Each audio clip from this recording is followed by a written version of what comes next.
यतो धर्मस्ततो जय। जहां अयोध्या होगी वहां विजय तो होगी होगी। अयोध्या ने साबित किया है जहां राम होंगे वहां विजय होगी। यह भी अयोध्या ने साबित किया है। सम विषम परिस्थितियों में हम झुकेंगे नहीं, रुकेंगे नहीं, डिगेंगे भी नहीं, अपने लक्ष्य को प्राप्त करेंगे। यह अयोध्या ने दुनिया को बताया है और दुनिया आज अनुसरण ले रही है अयोध्या धाम से। लेकिन मैं आप सबसे कहना चाहूंगा, यह पावन तिथि हम सबको इसलिए देखने को मिलती है। आज जो भी अयोध्या आता है, कोई भी देश और दुनिया का, हम लोगों के पास रोज सिफारिश आती है, रोज आती है। देश के अंदर कहीं भी जाते हैं, लोग कहते हैं क्या राम जन्मभूमि में दर्शन, अरे हम कहते हैं आइए ना आप।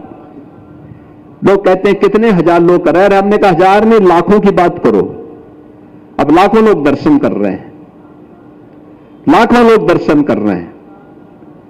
आप पहले एक दिन पहले हमें बता देना, सारी सुविधाएं वहां मिलेंगी, कोई समस्या नहीं है। लोग पूछते रेलवे स्टेशन से कितना, हम कहते हैं वॉकिंग डिस्टेंस पे। लोग कहते हैं एयरपोर्ट से, हम कहते हैं वॉकिंग डिस्टेंस पे। कहते कैसे, वहां जाम, अरे हमने कहा चारों ओर 4 लेन बन चुका है।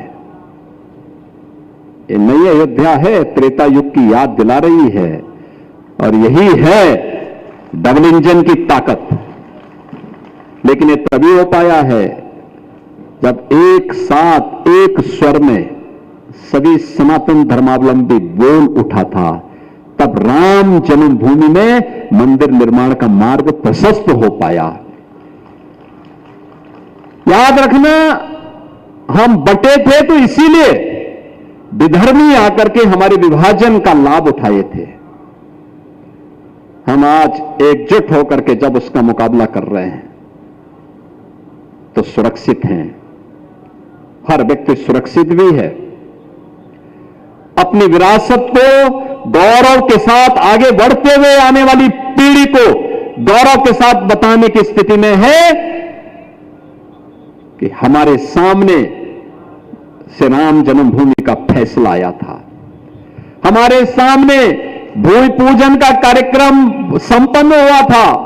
हमारे सामने रामलला का प्राण प्रतिष्ठा का कार्यक्रम संपन्न हुआ था। हमने अपनी आंखों से देखा है। हमने रामनवमी के दिन सूर्य तिलक होते हुए देखा है। हमने राम दरबार की प्राण प्रतिष्ठा का कार्यक्रम अपनी आंखों से देखा है। हमने श्री राम जन्मभूमि पर सनातनी भगवा ध्वज को आरोहण होते हुए देखा है, जब प्रधानमंत्री जी के कर कमलों से संपन्न होता है। और श्री राम जन्मभूमि पर श्री राम यंत्र की स्थापना का कार्यक्रम हमने अपनी आंखों से देखा है। आज की पीढ़ी यह बताने की स्थिति में है।